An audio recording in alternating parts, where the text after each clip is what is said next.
Ivan introduced me to what you're gonna do. It's so challenging to offer people solid vegetable dishes. Sure. So I said, why don't we make a vegetarian chili? And they were like, well, let's get some. And then we grabbed the white onion, we chopped it all up, and we sprinkled it over, and it was like total like a Coney Island hot dog. So we're gonna take basic creminis, and we're gonna make sort of a chop here. Let's get some ginger and garlic. I'm gonna add my chopped up mushroom stuff.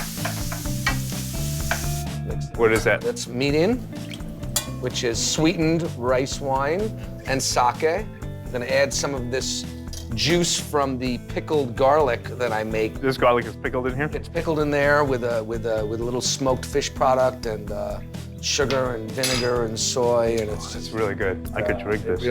It's drinkable. Get this out of the blonde miso. Good old-fashioned Heinz ketchup. Oh, so you're putting ketchup in here? I make all kinds of things with ketchup just because I want to eat ketchup. Yeah. And I spend my whole life thinking of more ways to pour ketchup on things. And I'm not ashamed. So we're gonna pour a little of that juice in there. Throw in some beach mushrooms, just a nice handful. Is that a nice handful? Yeah, that's a nice handful. Stir that around, and then we're gonna grab some tofu. What do you want? You want just nice cubes. What do nice cubes mean? Is it an inch and a half? An inch and a quarter? Half an inch? What's a nice cube? When I say nice cube, you don't that didn't just pop into your mind right there. Yeah. Right there? That's a nice cube. That's a nice cube, and then you'll cut that in threes. This way in threes. Yeah, that threes, and then down the. I had it. You were right. See, you got nice cubes. Nice. And we're gonna add these. Let's take our cornstarch. This is for a crust? Yeah, this will give a little bit of a nice crust on the outside of the tofu. We're just gonna use this fryer. Let these guys cook up.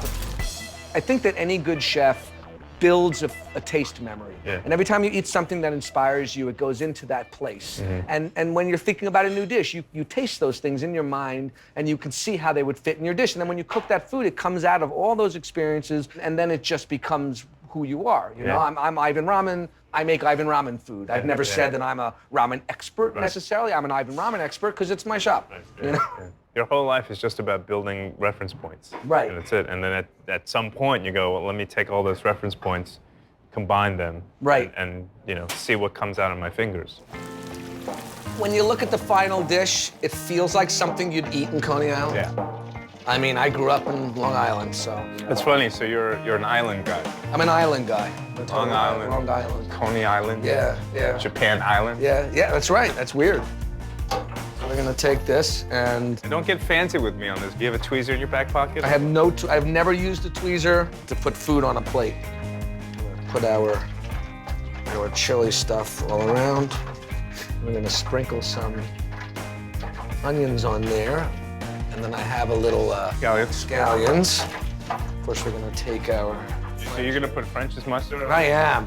Why French's? You can't say why French's. Why not? What do you mean? It's like the standard thing that sits on the counter when you get a hot dog. It's gotta be yellow. It's gotta be tart. Mustard can be really sophisticated, but the French's is very simple. Give a little color here, and that's your tofu Coney Island. That's awesome. Yeah.